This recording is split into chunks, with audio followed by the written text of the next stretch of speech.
British আমলের তৈরি ঘাটালের ভাষাপোলের পাটাতন জলের তোড়ে ভেসে গেল। আজ ২০শে আগস্ট বৃহস্পতিবার সকালে পশ্চিম মেদিনীপুরের ঘাটালে ব্রিটিশ আমলে তৈরি ভাষাপোলের পাটাতন জলের তোড়ে ভেসে গেল।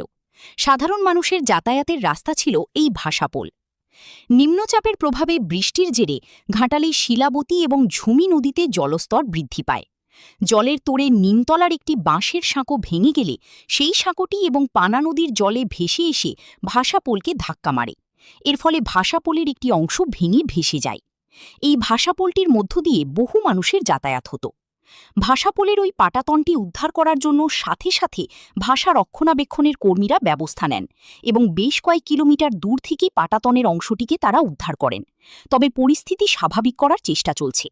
এই দৃশ্য দেখতে নদীর দুই ধারে পথচলতি বহু মানুষ দেখার জন্য যে জড়ো হয়েছে। রিপোর্টার সমরেশ রায় ও শম্পা দাস, কলকাতা, পশ্চিমবঙ্গ।